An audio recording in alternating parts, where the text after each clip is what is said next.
Das grandes manchas morais da biografia humana, é impossível não lembrar da escravidão como uma das maiores. Quando falamos em escravos, lembramos da luta e da dedicação dos abolicionistas pela liberdade e dos povos que demoraram tanto para despertar e ver um futuro livre. É difícil pensar o quão horrível foi nascer e morrer sem ser o dono de sua própria vida. O fato de podermos olhar as coisas dessa forma é o privilégio de vivermos do lado de cá da linha do tempo da humanidade. O compromisso em manter a humanidade livre vem da lembrança de que demoramos milênios para vencer o mal da escravidão. Foi um mal que por muito tempo não esboçava a perspectiva de nos libertarmos. Os antigos povos hebreus e assírios, os gregos e os romanos, os europeus, astecas, incas, maias e tantos outros não conseguiram vencer o status quo no qual nasceram e viveram. Se olhamos para trás e vemos a mancha da escravidão, é a história jogando holofotes sobre nós, esperando deliberarmos sobre nossas ações, para saber quem somos e como seremos lembrados. É a história cumprindo seu papel, nos ensinando os grandes erros e lembrando que muitos dos nossos antepassados perderam seus sonhos na falta de liberdade. Escravidão, do ponto de vista moral, ético, não há nenhuma dúvida, não há discussão, é uma aberração moral, né? Acho que por aí não tem conversa, ninguém discorda disso. O ponto é que, do ponto de vista histórico, infelizmente, foi a normalidade no mundo inteiro por grande parte da história, na verdade.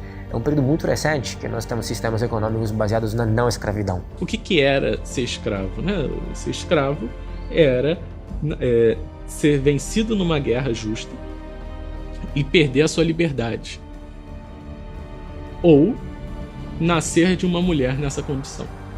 É isso que definia a base legal, né, para ser escravo. Então, se fala muito de reparação histórica com relação à raça e etnia, mas o fundamento da escravidão nunca foi a origem étnica. No Brasil nunca foi. Não é racial, ela se torna racial no século XIX, né, quando surgem as teses eugenistas, é que aí se usa essa questão de tentar ligar ou associar o africano ou o descendente de africano ao escravo. Mas isso é muito tardio, né? Então não foi uma escravidão, primeiro, de oportunidade, tanto é que não era difícil você encontrar negros que se tornavam senhores e que tinham seus escravos também. Então, quer dizer, dentro de uma economia escravista, né, se eu sou um senhor de engenho, eu tenho escravos. A alforria era uma concessão do senhor, mesmo que o negro tivesse dinheiro para pagá-la. Aí nós temos um problema. Não conseguiram comprar a sua alforria. Pois bem, tenho esse dinheiro, vou investir esse capital. Comprava escravos. E tinham essa possibilidade. E nós temos casos, percebam o nível de especificidade de nossa escravidão, de antigos escravos que pagavam sua alforria com seus próprios escravos.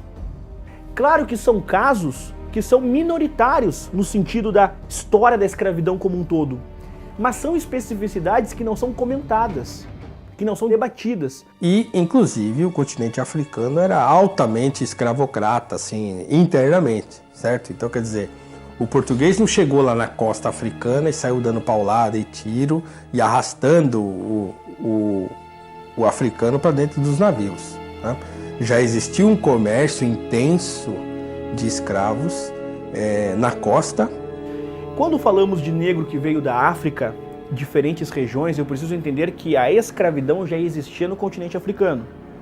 Porém, ela era específica em cada um dos lugares. Ou seja, é muito perigoso dizer assim, os negros africanos escravizavam-se porque eram muçulmanos, porque nem todas as nações eram muçulmanas, certo? E inclusive cabe dizer que as que eram praticavam uma escravidão pior do que as que não eram. A escravidão muçulmana é um assunto relativamente recente na pesquisa historiográfica. Tem um livro que eu recomendo, de um historiador africano chamado Tidiane, que chama Le Génocide Voilé, genocídio velado, que é a desgraça que a escravidão muçulmana fez na África. Os escravos que iam para o mundo muçulmano, os muçulmanos preferiam comprar mulheres e quando compravam homens, capavam, porque era grande parte da finalidade sexual. Que o escravo na África era enterrado com a corda amarrada no pescoço e ficava com a ponta da corda fora do enterro para ser puxado para fora quando fosse necessário.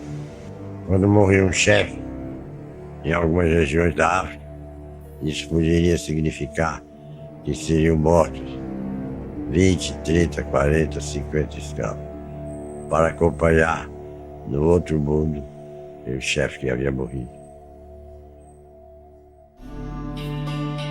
A escravidão era uma situação aceita e tornara-se a mão de obra da cana-de-açúcar no Brasil. Primeiramente, os homens da Guiné, depois os do Congo e os da Angola, e em seguida o tráfico envolveu todo o sul do continente, até Moçambique, tornando o negócio de escravos o mais lucrativo e amplo do planeta.